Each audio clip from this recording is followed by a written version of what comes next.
we're cooking up on this here in a second. Oh, sheesh! What's going on, everybody, and welcome back to the channel. So today we have a short but powerful tutorial for you guys. I'm going to show you how you can create a crazy ARP using any virtual instrument that you may have, whether it's a VST, stock instrument, stock sound. You may even have some one-shots. This will work with all of them, and it's going to make some badass trap melodies. So if you guys are ready, let's jump right into it.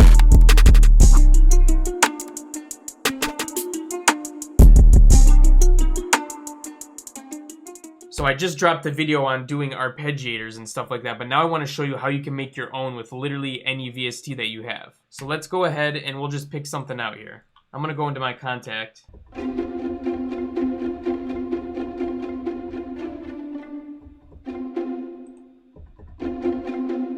Now let's just make some melody, and let's have it just like progressive and like just da da da da da or something like that. Let's pick a random scale here. I don't know. Let's do F major. Okay. And also one thing is orchestral instruments tend to have a delay on them as well. So let's switch over here. I'm going to turn on this delays thing right here and then reverse it. Reverse. Let's do like 35 because that's usually what it is.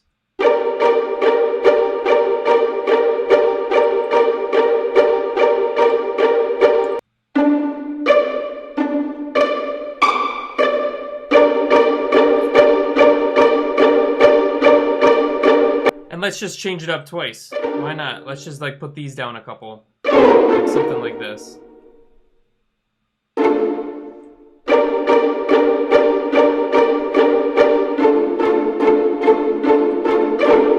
But now if you want to make it like go even crazier, what we could do is we could throw on an Ableton effect called ARP. And this is where all the good stuff happens. So let's just listen to it off the bat.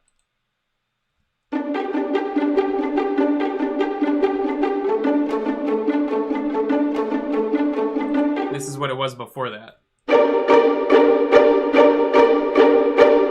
Let's play with it a little bit more. So you have your style. You can mess with all this stuff, right? Everything's gonna make it sound a little bit different.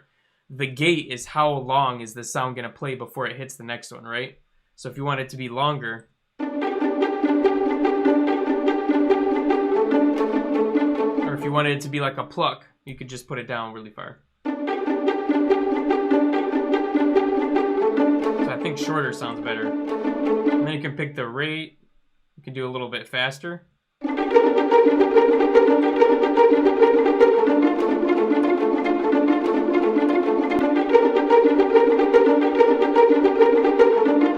Alright, we're cooking up on this here in a second.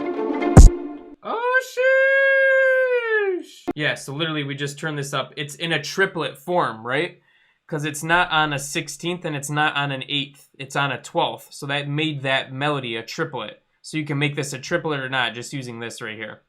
And you can see the arpeggio right now is going up. So it's going dun dun dun dun dun dun. You could have it go dun dun dun dun dun dun. You could have it go up or down, up and down. And you can pick with how it goes up and down the different notes in the arpeggiator with this stuff.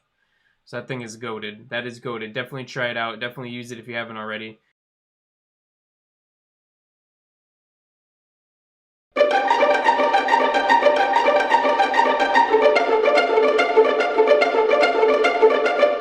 Put this down to 0 just in case. Alright, so what we're gonna do a halftime.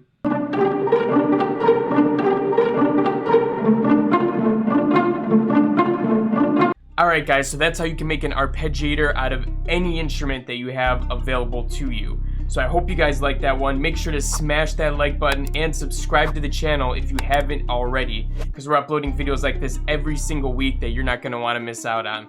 Besides that, guys, if you want to catch us over on Instagram, it's at @FearlessBeatz. We're posting content over there, keeping people informed on what's going on in the community. And we also have a cool Discord where there's lots of sample sharing going. People are collaborating, all kinds of magic's happening. If you want to join that, link for that's in the description below as well. And besides that, guys, I'll be catching you all again in the next one. Peace out.